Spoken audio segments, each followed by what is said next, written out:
ओम शांति। हाणे पाण बाबा खे याद कंदासीं 2 मिंट। पंहिंजे पाण खे आत्मा समझो।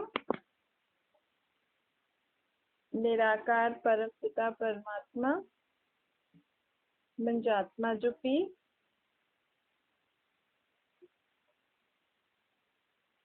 बाबा खे याद करो निराकार रूप में। मां आत्मा परमात्मा जी संतान हिन सृष्टि ते हिन शरीर में भ्रुकुटी जे विच में वेठी आहियां। हाणे परमात्मा जा महावाक्य ॿुधो।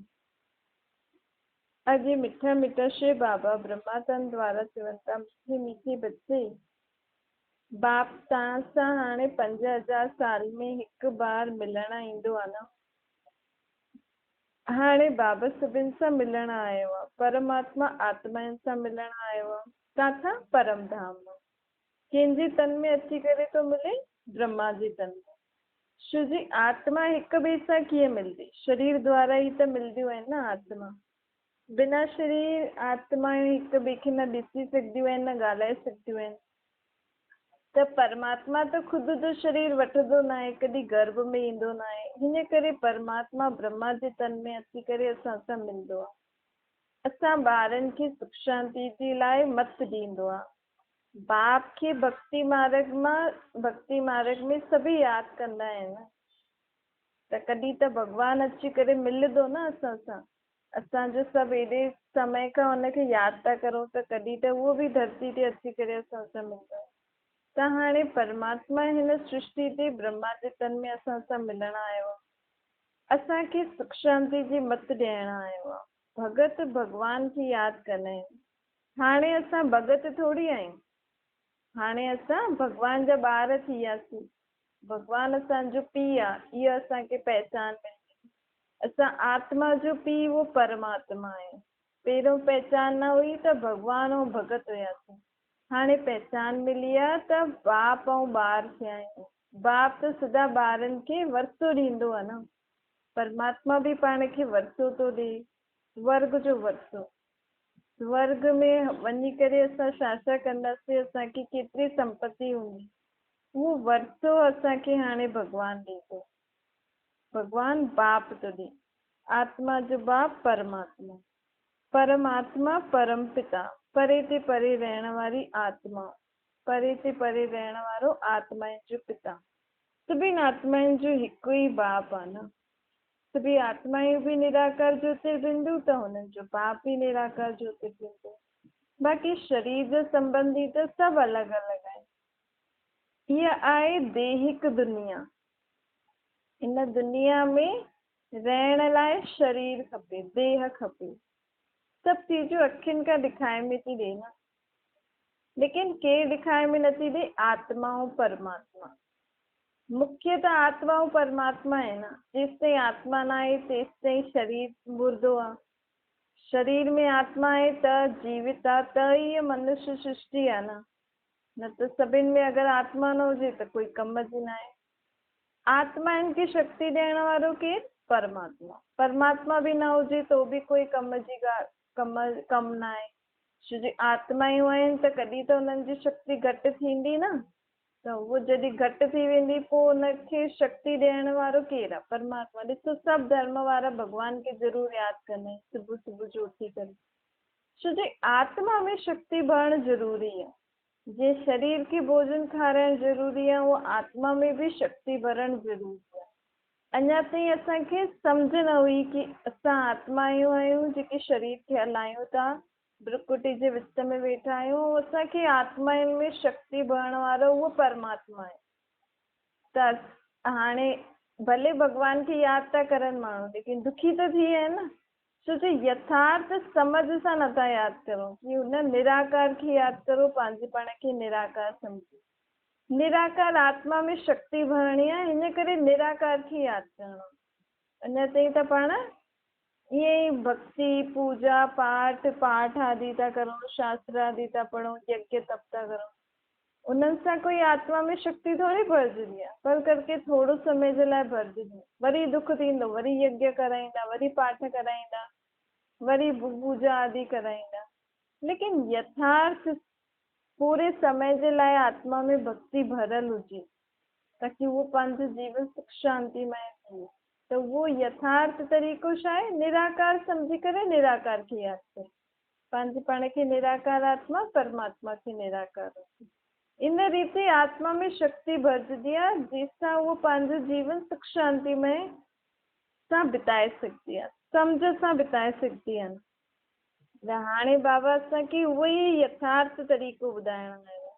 ते तो भक्ति में त तव्हां छा छा न कंदा आहियो, केॾा मंदिर आदि वियो, काशी में वियो, उज्जैन में सोमनाथ जो मंदिर, एतिरा मंदिर छो ठाहिया आहिनि? घर में बि त मूर्ति रखी पूजा करे सघंदा आहियो। एॾो परे परे वञण जो मतिलबु छा आहे? भई आत्मा खे शक्ति खपे, उहो त घर में बि वेही करे यादि करे सघंदी आहे। त एॾो परे परे वञण जो मतिलबु छा आहे? माण्हुनि खे लॻंदो आहे भॻवानु परे रहंदो आहे। परे अर्थात हिन सृष्टि में न रहंदो आहे। भॻवानु परे अर्थात परम धाम में रहंदो आहे। इहे मनुष्य सृष्टि लोक खां मथे, सूक्ष्म लोक खां बि मथे परम धाम में। असांखे मन ऐं बुद्धि सां होॾे परे वञिणो आहे। हिन दैहिक लोक सां पंहिंजो बुद्धि जो कढी करे हुन निराकारी लोक में पंहिंजो मन बुद्धि लॻाइणो आहे। त असां भॻवान सां मिली सघंदासीं, हिन देह खे जॾहिं भुलजंदासीं।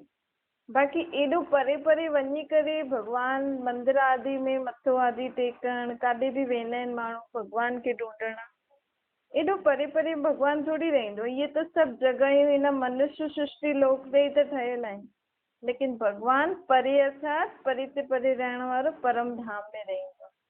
बाबा चए थो भले तव्हां भक्ति आदि कंदा हुयो, लेकिन सम्झदा थोरी हुयो कि शिव जो लिंग छो ठाहियो अथनि, लक्ष्मी नारायण जी जा मंदिर छो ठाता अथनि, राधे कृष्ण जा, राम सीता, एॾी सारी देवियूं केरु आहिनि। बसि मनोकामना पूरी करण लाइ उन्हनि जे अॻियां हथ आदि जोड़दा आहियो, बसि असांजी इहा आश पूरी थी वञे। लेकिन परिचय त हुजिणो खपे न। हाणे लक्ष्मी नारायण जे एॾा सुंदर मंदिर छो ठाहींदा आहिनि? शिव जो लिंग था रखनि, लक्ष्मी नारायण जी एॾी सुंदर सुंदर मूर्ति ठाहे करे था रखनि, राधे कृष्ण जी सुंदर मूर्ति, उन्हनि खे एॾा सुठा वस्त्र पाराईंदा आहिनि, राम सीता खे न पाराईंदा आहिनि। देवियुनि खे एॾा हथ आदि ॾेई छॾिया अथनि, हथियार आदि ॾेई छॾिया अथनि। त बाबा चवनि था जंहिंजी बि पूजा था करो, भक्ति था करो, यादि था करो था, हुनजे परिचय सां करो। लक्ष्मी नारायण विश्व जा मालिक हुया, सतयुग में हिन दुनिया जा पालनहार हुया, तॾहिं माण्हू हुननि जा मंदिर आदि ठाहे करे पूजा था करनि। शिव ब्रह्मा जे तन में अची करे असांखे माता पिता जे रूप में सुख ॾिनई, असांखे स्वर्ग जे लाइ धन संपत्ति ॾिनई, हिन करे शिव खे सभु माण्हू यादि कंदा आहिनि। हिन नर्क खे स्वर्ग ठाहिण वारो शिव आहे। शिव निराकार कीअं कमु कंदो आहे? ब्रह्मा विष्णु शंकर द्वारा। ब्रह्मा द्वारा स्थापना कराईंदो आहे, शंकर द्वारा परिवर्तन, विष्णु द्वारा नई सृष्टि जी पालना कराईंदो आहे। छो जी शिव बाबा ही त सभु कुझु करण वारो ई आहे न, लेकिन उहो अशरीरी निराकार कीअं कमु करे? त ब्रह्मा विष्णु शंकर द्वारा कंदो आहे। बाबा चईंदा आहिनि कि हाणे जेकी मां मत थो ॾियां, इहा आहे श्रेष्ठ मत। इन सां मनुष्य, कलयुगी मनुष्य सतयुगी देवता ठही वेंदो आहे। कलयुग में मनुष्य जा जो स्वभाव संस्कार आहिनि, विकारनि सां सभु कमु करनि था, उहो ई मनुष्य आत्मा सतयुग में वञी करे निर्विकारी थी वेंदी, हुनजो स्वभाव संस्कार सुठो थी वेंदो। ॾिसो अॼु ई कोई माण्हू ॾाढो बुरो हरकती थो करे, कल्ह वो सुधरी वञे त चईंदा आहियूं न, इहे केॾो सुठो थी वियो, हिनजो जीवन ई परिवर्तन थी वियो। ईअं ई अॼु भले ई पाण हिक ॿिए जे लाइ सुठा आहियूं, लेकिन भॻवान जी नज़र में पाण सुठा न आहियूं। छो जी पाण विकारी संप्रदाय वांगुरु कमु था करूं न, कामवश, क्रोधवश, लोभवश, मोहवश, अहंकारवश थी करे कर्म था करूं।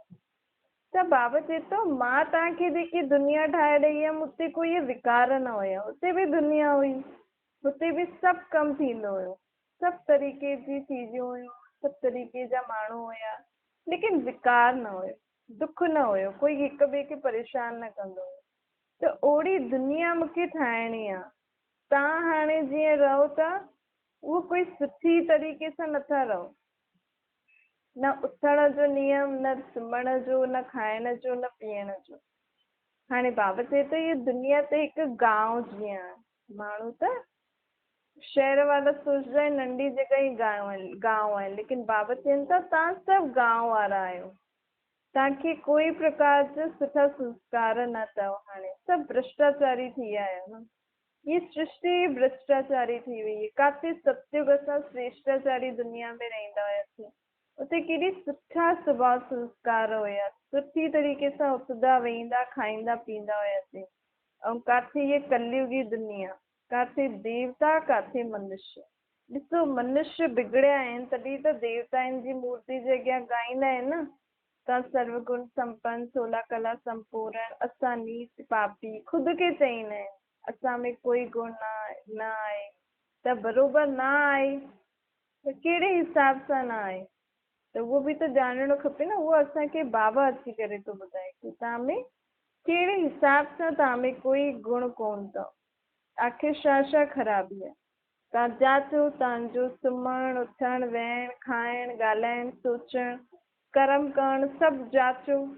देवताऊं ऐं तव्हां में ॾाढो अंतर नज़र ईंदो। उहो कॾहिं पाण खे सम्झ में ईंदो जॾहिं पाण बाबा खे यादि करे सभु कर्म कंदासीं। निराकारी दुनिया में त असां सभु आत्माऊं शुद्ध हुयासीं, पावन हुयासीं। हाणे असां आत्माऊं सभु पतित थी विया आहियूं, त हाणे पतित आत्मा मथे कीअं वञे। माण्हू चए त थो फलानो मथे वियो मुक्ति खे प्राप्त कई ज्योति ज्योत में समाए, लेकिन भॻवान त चए थो मथे त कोई अची न सघंदो आहे, न ई मूं वटि कोई आयो आहे अञा ताईं। छोजी मथे त आत्माऊं तॾहिं वञी सघंदा आहिनि जॾहिं मां हेठि अचां, आत्माउनि खे पावन ठाहियां, सभिनि जो हिक ॿिए सां हिसाब किताब चुक्तो करायां, सभिनि खे निर्विकारी ठाहियां, गुल ठाहियां पावन, तॾहिं तव्हां मथे हली सघंदा आहियो। छोजी मथे जेको मुंहिंजो घरु आहे हुते तव्हां जहिड़ी आत्माऊं न रही सघंदियूं आहिनि जेका असांजा संस्कार आहिनि। हाणे विकारी आत्मा मथे न रही सघंदी आहे, त बाबा चए थो पहिरियों तव्हां उहो ठहो जीअं मां चवां थो, तॾहिं तव्हां मथे वञी सघंदा आहियो। त उहो कीअं ठहींदासीं पाण, जॾहिं पाण परमात्मा खे यथार्थ रीति यादि कंदासीं, तॾहिं त पाण उहो ठहींदासीं न त पोइ मथे वञी न सघंदासीं, न त अंत में सजा खाई करे सभु चुक्तो करणो पवंदो।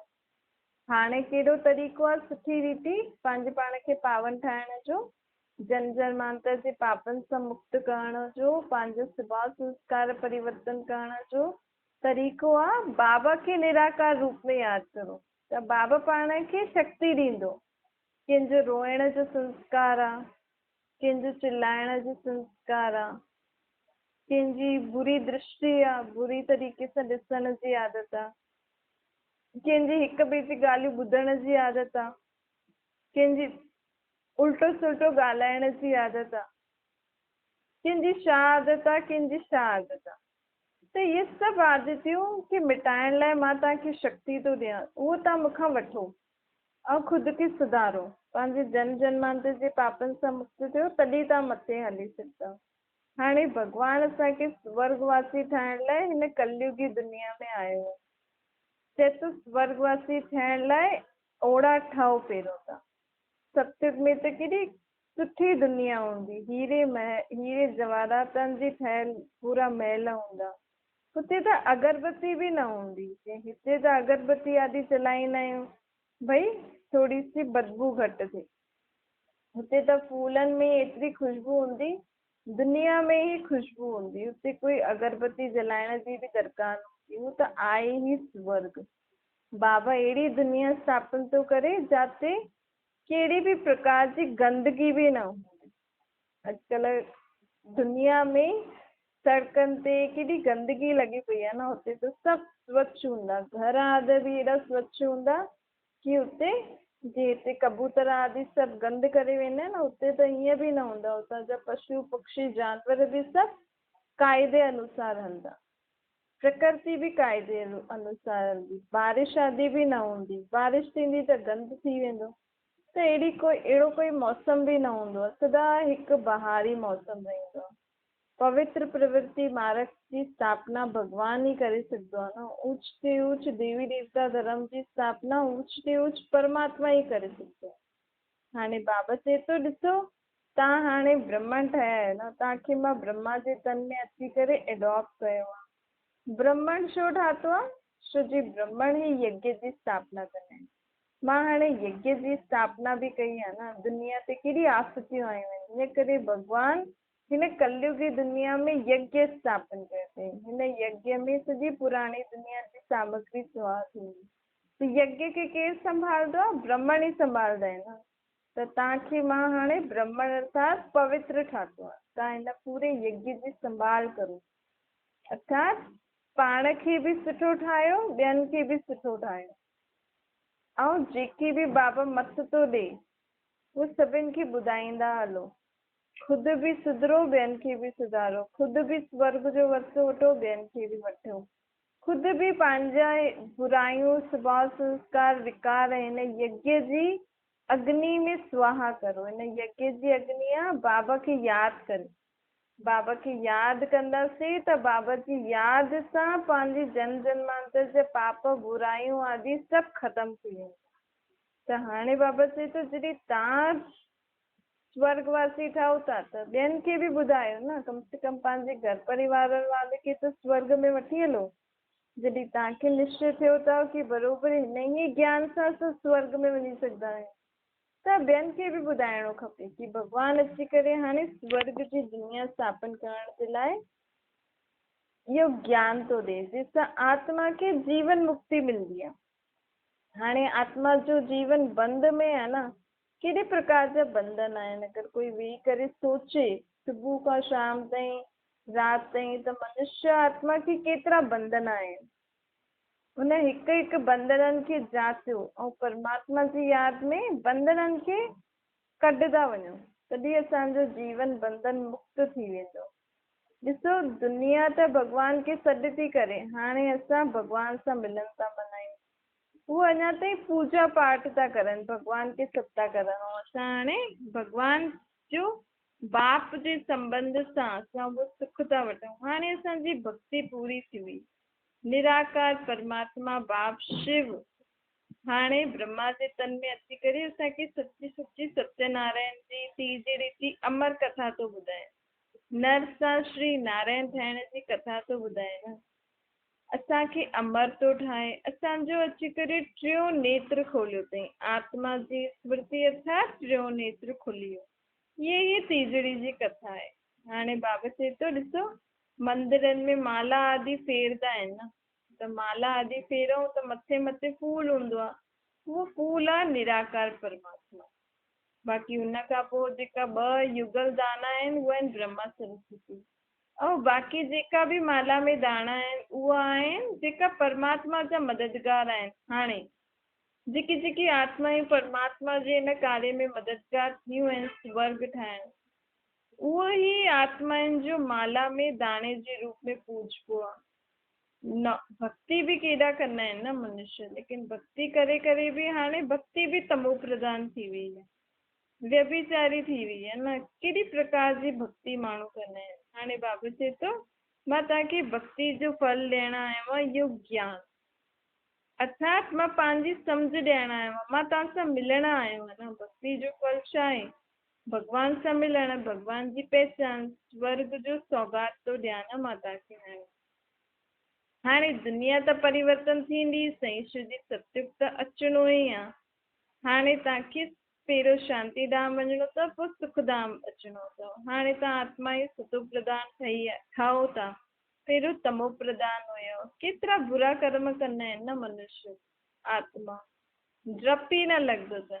मनुष्य जी मत ई बिल्कुलु ख़राब थी वई आहे। घर घर में केतिरो अशांति वारो वातावरण थी वियो आहे। हाणे बाबा चए थो मां घर घर में शांति जी स्थापना करण आयो आहियां, मुंहिंजी मत ते हलो त तव्हां सभिनि जो जीवन सुख शांतिमय थी वेंदो। छो जी मां आहियां ई दुख हरता सुख करता न, शांति ॾियण वारो मां आहियां न। ॾिसो भारतवासी देवी देवताउनि जी एॾी पूजा कंदा आहिनि, लेकिन सम्झंदा न आहिनि कि असां हिननि जी पूजा छो था करूं, असां हिननि खे यादि छो था करूं। ज़रूरु असां हिननि सां गॾु कॾहिं रहिया आहियूं, तॾहिं त असांखे हुननि जे बारे में पतो आहे। इहे ईअं कपिड़ा पाईंदा आहिनि, इहे ईअं कंदा आहिनि, त असां हिननि सां गॾु कॾहिं रहियासीं? असां हिननि सां गॾु कहिड़ी दुनिया में रहियासीं। ये कोई मथे थोड़ी आहिनि, ये बि हेठि ई हुया। असां हिननि जी सतयुग में असां हिननि जहिड़ा हुयासीं, असां ई हुयासीं। सिर्फ़ु ये न, असां बि अहिड़ा देवी देवता आहिनि जहिड़ा कपिड़ा आदि वेश आदि सभु पाईंदा हुआसीं, रहंदा हुआसीं। बसि फ़र्क़ु एतिरो ई हूंदो कि हुननि जा वॾा महल हूंदा, बाक़ी सभिनि जा नंढा नंढा हूंदा। पद जो त फ़र्क़ु पइजी वेंदो आहे न। शिव बाबा हाणे लक्ष्मी नारायण जी राजधानी स्थापन थो करे, राम सीता जी राजधानी स्थापन थो करे। जेके जेके बि हलणो आहे उहो अची करे हाणे बाबा खां वरसो वठी सघंदो आहे। हिन संगम युग ते ही भगवान असांखे स्वर्ग जो वरसो ॾींदो आहे। अॼु नरक आहे, कल्ह स्वर्ग हूंदो। एतिरो ई परे आहे।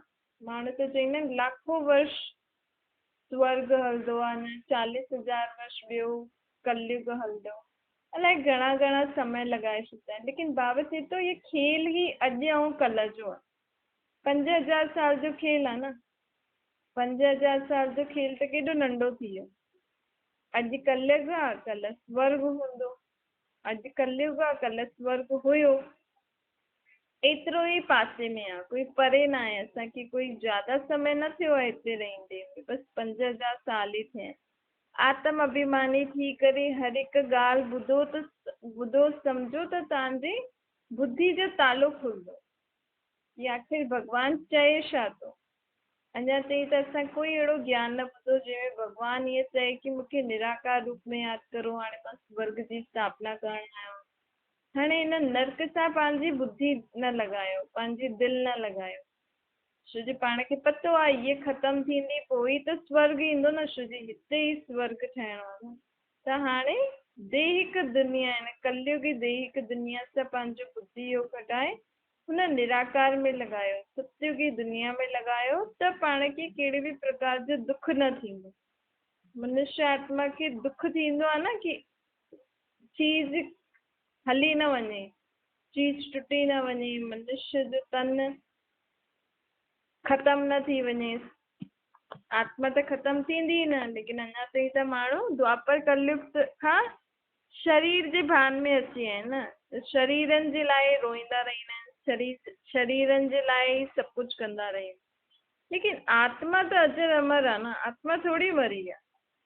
त बाबा चए थो हाणे हिन दैहिक दुनिया सां पंहिंजो बुद्धि योग मोह कढो। हाणे पंहिंजो बुद्धि योग, पंहिंजी बुद्धि में परमात्मा खे सदैव यादि करो, सतयुगी दुनिया खे यादि करो, त तव्हांजी अंत मते गति थी वेंदी। विक्रमनि जो बोझो त आहे न, उहो कीअं चुकतो थींदो, उहो बि बाबा खे यादि करे थींदो। ॿियो कुझु बि सम्झ में न अचे, कम से कम एतिरो त सम्झ में अचे थो न कि मां आत्मा परमात्मा जो ॿार आहियां, परम धाम खां हिन सृष्टि ते हिन शरीर में पार्ट थी विया आहिनि। मुंहिंजी आत्मा में ई सुठा बुरा संस्कार आहिनि। त हाणे मूंखे पंहिंजी आत्मा खे परिवर्तन करणो। शरीर खे ॾिसी करे शिक्षा न ॾियो। कर्म जेको करे थी उहो आत्मा थी करे। सुख दुख जी भोगना भी आत्मा खे ई थी थिए। त हाणे आत्मा खे परिवर्तन करणो, उन जे लाइ बाबा आयो आहे। बाबा चए थो मां ज्ञान जो सागर आहे न, मूंखे तव्हांजी हिन दुनिया जी, बाक़ी बाबा ज्ञान जो सागर आहे हिन जो मतिलबु इहे न कि असां सॼो ॾींहुं छा छा था करूं उहो ॾिसे थो वेही करे, न। जेको पाण करूं था उहो पंहिंजी आत्मा ते हुन समय ई लेप शेप चढ़ी थो वञे, सुठे या बुरे कर्म जो। त बाबा ज्ञान जो सागर आहे, जानी जाननारा, अर्थात हुनखे हिन सृष्टि जे आदि मध्य अंत जो ज्ञान अथसि। हुनखे इहो पतो अथसि कि मथे निराकारी लोक में मां रहंदो आहे, पोइ हेठि तव्हां हिते खेल खेॾण ईंदा आहियो। हाणे तव्हां दुखी थी विया आहियो, मूंखे हाणे सुख शांति जी सम्झ ॾियणी आहे कि तव्हांजो जीवन जो दुखी थी वियो, दुख भरो थी वियो, त हुन में हाणे उनखे सुख भरे जीवन में कीअं परिवर्तन करे सघंदा। मुख्य ॻाल्हि आहे ही पंहिंजे पाण खे आत्मा सम्झो। छो जो आत्मा सम्झंदासीं न त पाण खे सम्झ में ईंदो कि इहो बुरो ऐं सुठो कर्म करण वारी मां आत्मा आहियां। त मूंखे पंहिंजा सुठा कर्म करणा आहिनि। सुठो कर्म जी सम्झ शक्ति भॻवान ई मूंखे ॾेई सघंदो आहे। त मूंखे हाणे रोज़ सुबुह शाम या जॾहिं बि समय मिले त मूंखे हुन निराकार सां पंहिंजो बुद्धि योग जोड़े करे पंहिंजे अंदरि शक्ति भरणी आहे कहिड़े बि स्वभाव संस्कार खे परिवर्तन करण लाइ मूंखे निराकार खां शक्ति भरणी। इहो पाण खे सम्झ में अची वञे त पंहिंजो जीवन सुख शांति में थी वेंदो। अच्छा, मिठी मिठी सिकी लदे ॿारनि प्रति माता पिता बाप दादा जो यादि प्यार ऐं गुड मॉर्निंग। रूहानी बाप जी पाण सभिनि रूहानी ॿारनि खे नमस्ते। पंहिंजी बि रूहानी माता पिता बाप दादा खे यादि प्यार गुड मॉर्निंग ऐं नमस्ते। वरदान आहे सभिनि खे अमर ज्ञान ॾेई करे अकाले मृत्यु जे भय सां छुड़ाइण वारा शक्तिशाली सेवादारी ठहो। दुनिया में अॼुकल्ह अकाले मृत्यु जो डर ॾाढो आहे। कोई घर खां वञे थो अलाए अचे न अचे इहो बि पको न आहे। इहो डपु आहे न घर घर में। डर हिन ई डप सां खाइनि बि था, हलनि बि था, सुम्हनि बि था। अहिड़ी आत्माउनि खे हाणे ख़ुशी जी ॻाल्हि ॿुधाए करे हिन डप सां छुड़ायो। उन्हनि खे ख़ुशख़बरी ॿुधायो कि हाणे सतयुगी दुनिया में कंहिंजी बि अकाले मृत्यु न थींदी। हर आत्मा पंहिंजो पूरो जीवन जींदी ऐं ख़ुशी ख़ुशी सां शरीर छॾंदी ख़ुदि जी इच्छा सां। त उन्हनि खे इहो ॿुधायो कि परमात्मा इहो ज्ञान ॾियण आयो आहे जंहिंसां मनुष्य आत्मा अकाले मृत्यु खां बची सघंदो आहे। त उहो कीअं बची सघंदो आहे? जॾहिं आत्मा परमात्मा खे यादि कंदी त आत्मा में शक्ति ईंदी आहे। आत्मा जे जन्म जन्मांतर जे पापनि सां उहो मुक्त थी ईंदी आहे। जॾहिं मुक्त थी वई त पंहिंजो पूरो जीवन जी करे शरीर छॾंदी न। त अकाले मृत्यु सां बचिणो अथव त परमात्मा खे यादि करो। स्लोगन आहे कर्म बि करो ऐं भॻवान खे यादि बि कंदा रहो त पंहिंजो हर कर्म एक्यूरेट थींदो ऐं हर कर्म एक्यूरेट थींदो त सर्व जी दुआयूं मिलंदियूं। सर्व जी दुआयुनि जो खातो पंहिंजे अंदरि जमा हूंदो त पंहिंजो जीवन ॾाढो सुठो थी वेंदो। दुआयूं जेतिरो थी सघे सभिनि जी दुआयूं वठो, कंहिंजी बि बदुआ न वठो। अच्छा, ओम शांति।